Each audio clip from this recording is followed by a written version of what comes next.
In today's podcast is between Mr. ChatGPT versus Miss DeepSeek AI. So why are we waiting for? Let's begin. Okay, so get this. We're diving into AI that can write you a poem, code your website, and even create videos that look so real you'd swear it was magic or something. It's wild, right? And the crazy thing is we're hearing all this from, well, the AI itself. We've got this simulated podcast conversation between ChatGPT, like the text whiz, and Deepfake R1, the visual master. It's like they're giving us the inside scoop. So first up, ChatGPT. Now this thing's been in the works for a while, right? It had some earlier versions, each one getting better at sounding human. Yeah, it's descended from this whole line of GPT models, and each generation gets closer to actually understanding language, not just spitting out words. It's almost like a universal translator for, well, ideas. Okay, so it's more than just a fancy word processor. It can actually grasp concepts. It's getting there. Think of it as bridging the gap between how we think and how machines process information. So it can take my, let's say, my deep thoughts about the meaning of life and turn them into something a computer can understand. Exactly, and that's changing everything from, coding to education. People are using it to write software faster. Teachers are using it to make personalized lesson plans. It's really something. Whoa, personalized AI tutors, that's next level stuff. But does it really understand what we're saying, or is it just really good at faking it? That's the big question, isn't it? Are we talking about true artificial consciousness, or is it just incredibly good mimicry? I mean, for now, it can definitely write a killer essay, but is it thinking? We're not quite there yet. Okay, so maybe sentient AI is still a sci-fi movie waiting to happen, but ChatGPT, even as it is now, is a total game changer. Now, if ChatGPT is the word guru, Deepfake R1 is the visual wizard? Exactly. Deepfake R1 is all about visuals, creating them, manipulating them, and the tech behind it is fascinating. It all started with these things called GANs, generative adversarial networks. GANs sounds kind of intimidating. It's actually pretty cool. Imagine two AI systems going head to head. One tries to create realistic images, the other tries to spot the fakes, and through this constant battle, the generator AI gets insanely good at its job. So it's they're pushing each other to get better and better, and that leads to these crazy realistic visuals. But how's this playing out in the real world? I mean, are movie directors using this stuff? Oh, absolutely. We're seeing it used to de-age actors make crazy special effects, even recreate historical figures. It's blurring the lines between, well, reality and fantasy. Okay, so we're talking digital Benjamin Button and maybe bringing back historical figures for a chat. That's both amazing and a little creepy, right? I mean, we've all seen those deep fake videos where they swap someone's face onto another person's body. Right, and that's the scary part. What happens when you can't trust what you see anymore? How do you even tell what's real? It's we need a whole new set of skills to spot the fakes. Totally. It's about critical thinking, media literacy, being aware of how visuals can be manipulated. It's a whole new world out there. So we've got ChatGPT, the language expert, Deepfake R1, the visual master. What strikes you about where they came from and what they can do? What's the big takeaway here? Well, it's in a way, they reflect the trend of specialization happening in AI. Yeah. Just like in human professions, AIs are getting more focused on specific tasks. So instead of one all-powerful AI, we're seeing these specialized AIs, each with its own superpowers. Exactly. And now the challenge is figuring out how to make them work together, how to get this AI orchestra playing in harmony. That's a great analogy. It's not just about individual AI, but about how they all fit together. But even superpowers have weaknesses. Yeah. What are the pros and cons of each of these AIs? Let's start with ChatGPT. What are we looking at? Well, ChatGPT is fast, incredibly fast. It can whip up a script, a marketing campaign, even a bunch of personalized emails way faster than any human could.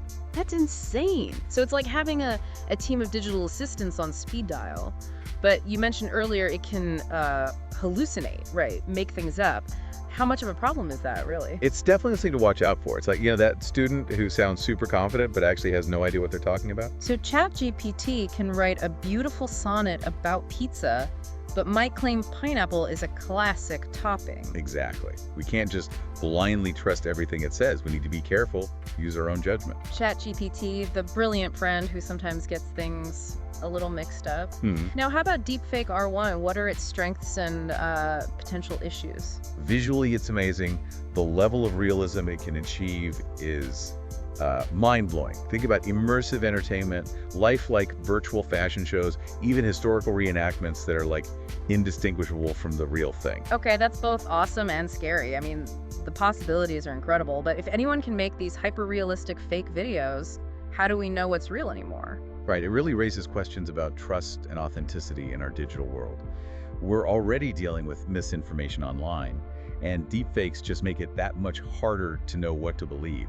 It's like we need to develop a whole new sense, a digital BS detector. I think you're right. We need to be skeptical, think critically, be aware of the potential for manipulation, especially with visuals.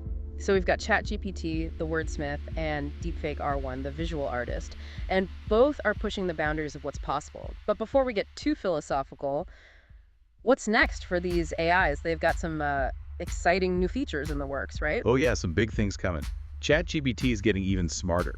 They're working on making it remember more from past conversations so it can give more personalized responses.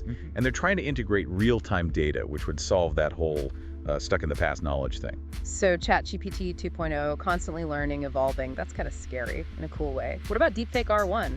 Any exciting upgrades on the horizon? They're actually tackling that whole misuse issue head-on. One thing they're working on is digital watermarking. It's like embedding invisible markers in the deepfake content so you can verify if it's real or not. Like a built-in lie detector for deepfakes. That's clever. And anything else? They're also looking at giving users more control over the creation process so artists can use it more precisely and ethically. Wait, more control. Isn't that a bit risky?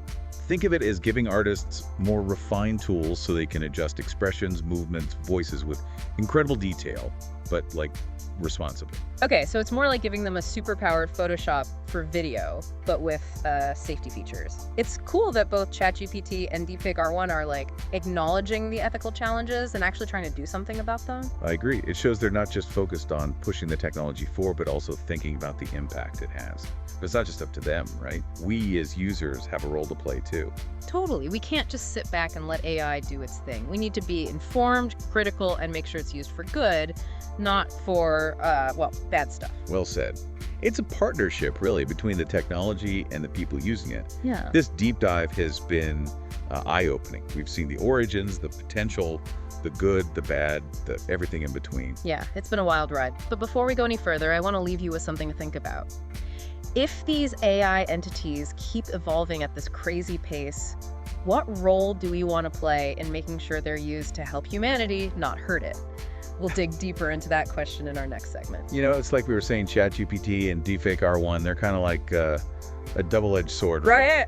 So much good they could do, but also like some serious risks if, they're used for the wrong reasons. Yeah, like it's almost like they're reflecting back at us, showing us what humans are capable of, the good and, maybe not so good. Exactly. And that's what makes it so interesting to think about. It's not just the tech itself, but like what it means for us, for society, when machines can create things that, look and sound like us. It really makes you wonder, right? Like, we always thought creativity was, a human thing, but now we've got AI writing poems, composing music, even painting. Does that mean, like, human creativity is less special now? It's a big debate, for sure. Philosophers, artists, everyone's talking about it. But I think it's important to remember that AI, at least for now, is a tool. It's like an extension of human creativity, not a replacement. So instead of seeing AI as a threat, we should think of it as a partner, like a way to boost our own creative powers. Exactly. Like a painter uses brushes, a musician uses instruments, and now we have AI as like another tool in the creative toolbox. It can help us come up with new ideas, explore different styles, push the boundaries. That's a cool way to think about it. Like, AI is giving us superpowers, but it's on us to use them responsibly. But let's get back to ChatGPT and Deepfake R1 specifically. What were some of the key takeaways from their conversation about their strengths and weaknesses? Well, ChatGPT was really open about its limitations, which I thought was kind of cool. It admitted that it can sometimes hallucinate. Basically, it can make stuff up. Like that friend who tells these amazing stories, but you're never quite sure if they're actually true. Yeah, exactly. And that's a big concern, especially if we start using AI for, important stuff like journalism or even the law. If people just accept whatever AI says without checking the facts, things could get messy. So it's more important than ever to think critically, not just take everything an AI says as like a gospel truth. What about deepfake R1? What were some of the concerns it raised? Deepfake R1 was definitely aware of how its tech could be misused, like creating fake news videos or spreading, propaganda.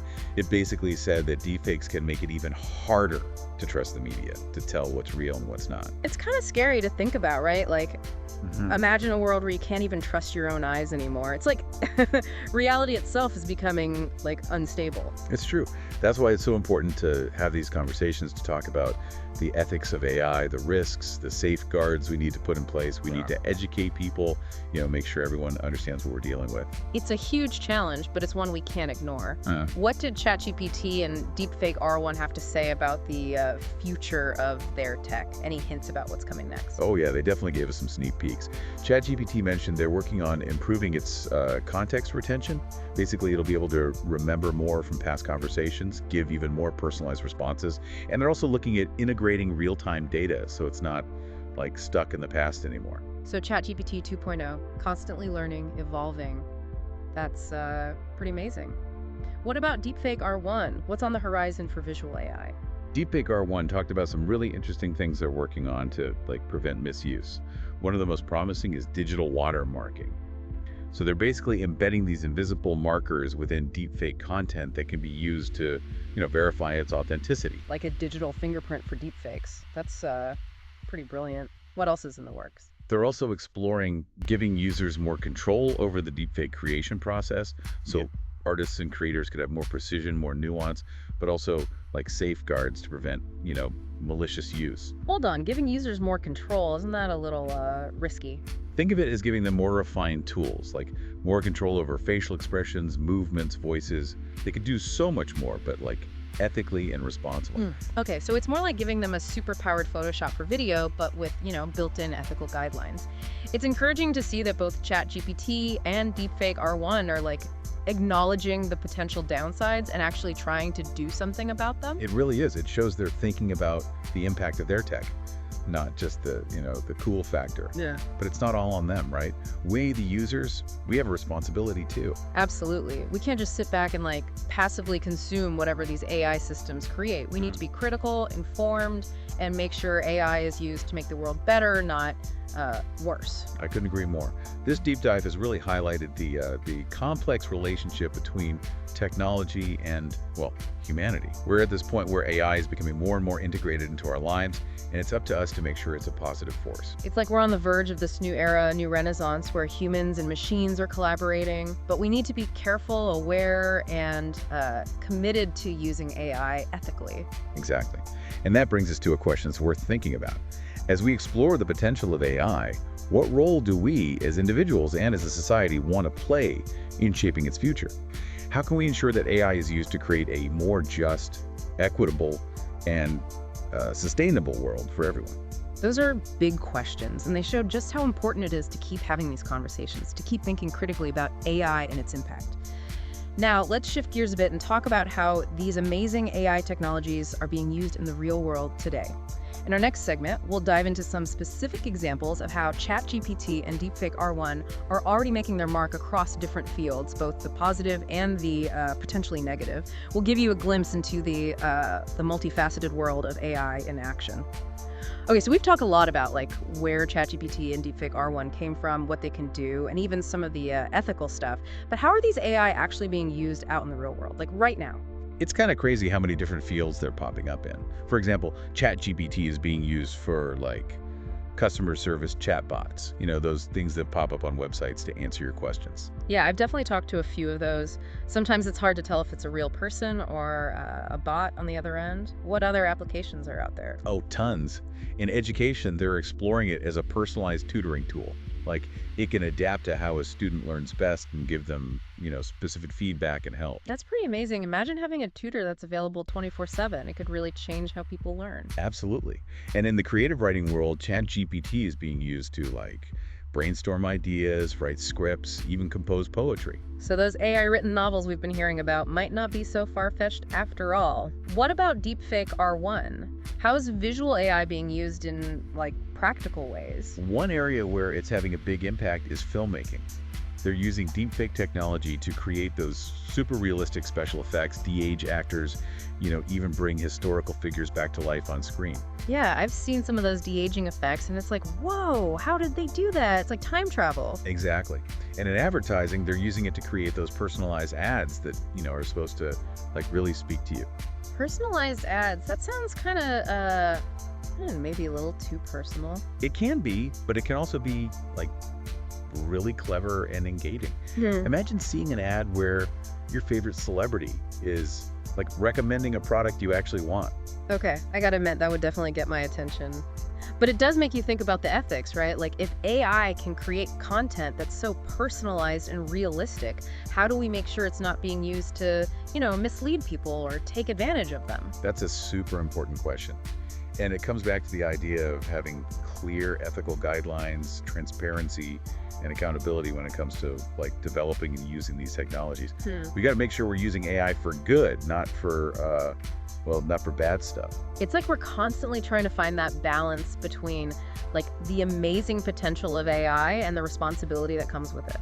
Yeah, we want to push the boundaries of what's possible, but we also need to be mindful of the risks and take steps to make sure things don't get out of hand. It feels like this whole conversation about AI is one that everyone needs to be a part of. We need to educate ourselves, talk about it openly, and figure out how to make sure it's used in a way that benefits everyone. I totally agree. This deep dive has been, it's been a journey. We've explored where these AIs came from, what they can do, the good stuff, the potentially bad stuff, and we've seen how they're already out there in the world, shaping things in ways we're only beginning to understand. It's been a wild ride for sure, and it's clear that this is just the beginning. AI is going to keep evolving, keep changing things, and it's up to all of us to make sure it's for the better. So to everyone listening out there, we want to leave you with this thought. The future of AI isn't set in stone. It's something we're all creating together through our choices, our actions, our voices.